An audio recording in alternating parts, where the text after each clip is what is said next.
Lover ನಿಮ್ಮ ಲವ್ನ ಒಪ್ಕೊಂಡ್ಮೇಲೆ ಯಾವುದೇ ಕಾರಣಕ್ಕೂ ಈಗ ನಾನು ಹೇಳುವಂತ ಈ 3 ವಿಚಾರಗಳನ್ನ ನೆಗ್ಲೆಕ್ಟ್ ಮಾಡಕ್ ಹೋಗ್ಬೇಡಿ, ಅಥವಾ ಲವ್ವರ್ನ ನೆಗ್ಲೆಕ್ಟ್ ಮಾಡಕ್ ಹೋಗ್ಬೇಡಿ.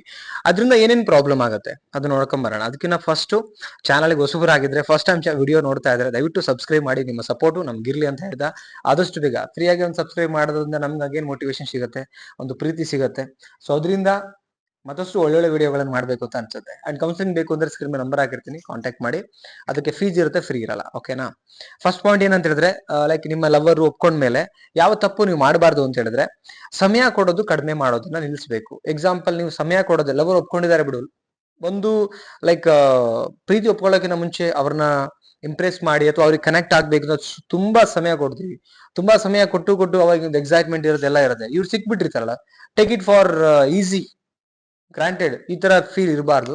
ಯಾಕೆ ಅಂತ ಹೇಳಿದ್ರೆ, ನೀವು ಪಡ್ಕೊಳಕ್ ಎಷ್ಟು ಕಷ್ಟಪಟ್ಟಿದ್ದೀರಲ್ಲ, ಉಳಿಸ್ಕೊಳ್ಳೋಕ್ಕೂ ಅಷ್ಟೇ ಪ್ರಾಮುಖ್ಯತೆ ಕೊಡಬೇಕು, ಅಷ್ಟೇ ಇಂಪಾರ್ಟೆನ್ಸ್ ಅನ್ನ ಕೊಡಬೇಕು.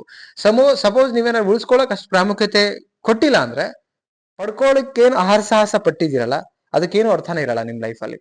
ಅಂಡ್ ನೀವು ಸಮಯ ಕೊಟ್ಟಿಲ್ಲ ಅಂತ ಹೇಳಿದ್ರೆ, ಅವರಲ್ಲಿ ನಿಮ್ಮ ಮೇಲೆ ತುಂಬಾ ಕೇವಲವಾಗಿರ್ತಕ್ಕಂಥ ಭಾವನೆಗಳು ಬರುತ್ತೆ. ಅಲ್ಲಿಂದ ಲೈಕ್ ಭಿನ್ನಾಭಿಪ್ರಾಯಗಳು, ಮನಸ್ತಾಪಗಳು ಹುಟ್ಲಿಕ್ಕೆ ಕಾರಣ ಆಗುತ್ತೆ. ಸೊ ಅದಕ್ಕೇನೆ ನಾನು ಹೇಳೋದೇನಂತೇಳಿ, ಎಲ್ರಿಗೂ ಪಡ್ಕೊಳ್ಬೇಕಾದ್ರೆ ಎಷ್ಟು ಎಕ್ಸೈಟ್ಮೆಂಟ್, ಕ್ಯೂರಿಯಾಸಿಟಿ ಅಥವಾ ಇಷ್ಟು ಸಮಯನ ಕೊಡ್ತಾ ಇದ್ರಿ, ಅಷ್ಟೇ ಸಮಯ ಕೊಟ್ಟು, ಸಪೋಸ್ ಕೆಲಸದಲ್ಲಿ ಬಿಜಿ ಆದ್ರೆ ಸ್ಟಿಲ್ ಅದನ್ನ ಅರ್ಥ ಮಾಡಿಸಿ ಮತ್ತೆ ಅವರೊಟ್ಟಿಗೆ ಟ್ರಾನ್ಸ್ಪರೆಂಟ್ ಆಗಿ ಒಂದ್ ಲೆಕ್ಕದಲ್ಲಿ ನೀವು ಚೆನ್ನಾಗಿ ಇರಬೇಕು. ಅವ್ರಿಗೂ ಡೌಟ್ ಬರ್ದಿರಂಗೆ, ಲೈಕ್ ಸಮಯ ಕೊಡ್ತಿಲ್ಲ ಅಂತ ಫೀಲ್ ಬರಬಾರ್ದು.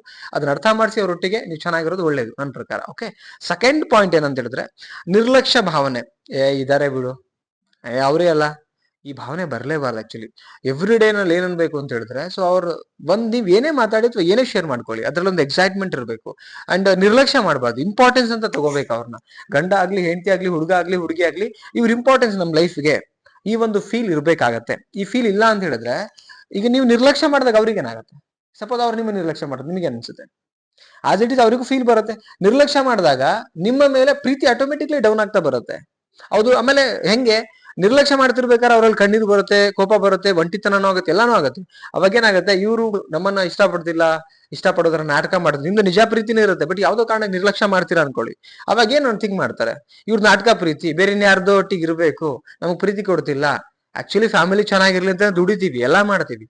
ಆದ್ರೆ ದುಡಿಮೆ ಒಟ್ಟಿಗೆ ಮಾನಸಿಕವಾಗಿ ಕನೆಕ್ಟ್ ಆಗಿರ್ತಕ್ಕಂಥ ಸಂಬಂಧ, ಭಾವನಾತ್ಮಕವಾಗಿ ಕನೆಕ್ಟ್ ಆಗಿರ್ತಕ್ಕಂಥ ಸಂಬಂಧದಕ್ಕೂ ವ್ಯಾಲ್ಯೂಸ್ ನ ಕೊಡೋಣ, ಕೇರ್ ಮಾಡೋಣ. ನಿರ್ಲಕ್ಷ್ಯ ಮಾಡೋದು ಬೇಡ, ಇಂಪಾರ್ಟೆನ್ಸ್ ನ ಕೊಡೋಣ, ನೆಗ್ಲಿಯನ್ಸಿ ಬೇಡ, ನಾನು ಹೇಳ್ತಾ ಇರೋದು.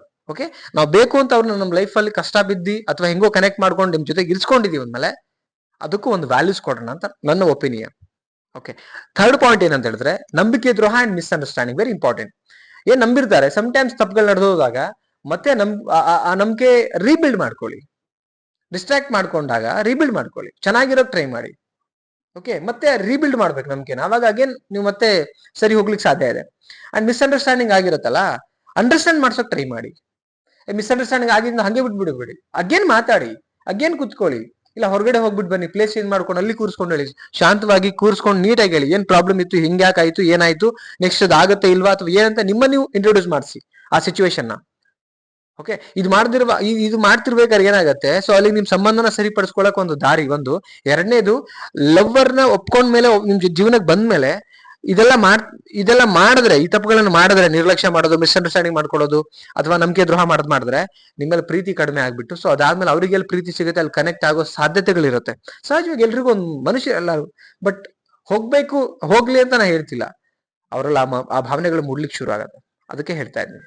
ಓಕೆ ಸ್ನೇಹಿತರೆ, ವಿಡಿಯೋ ನೋಡಿದ್ರಿ, ಏನ್ ಅನಿಸ್ತು ವಿಡಿಯೋ ಬಗ್ಗೆ ಅನಿಸಿಕೆನ ಕಾಮೆಂಟ್ ಸೆಕ್ಷನ್ ಹೋಗಿ ಕಮೆಂಟ್ ಮಾಡಿ, ಇಷ್ಟ ಆದ್ರೆ ಒಂದು ಲೈಕ್ ಮಾಡಿ. ಅಂಡ್ ಕೌನ್ಸಿಲಿಂಗ್ ಬೇಕು ಅಂತ ಹೇಳಿದ್ರೆ ಸ್ಕ್ರೀನ್ ಮೇಲೆ ನಂಬರ್ ಹಾಕಿರ್ತೀನಿ, ಕಾಂಟ್ಯಾಕ್ಟ್ ಮಾಡಿ. ಬಟ್ ಫೀಸ್ ಇರುತ್ತೆ. ಅಂಡ್ ಸಬ್ಸ್ಕ್ರೈಬ್ ಮಾಡದೆ ನೋಡ್ತಾ ಇದ್ರೆ ಬೇಗ ಸಬ್ಸ್ಕ್ರೈಬ್ ಮಾಡಿ, ಆದಷ್ಟು ಬೇಗ 40K ಕಂಪ್ಲೀಟ್ ಆಗಲಿ. Thank you so much, bye.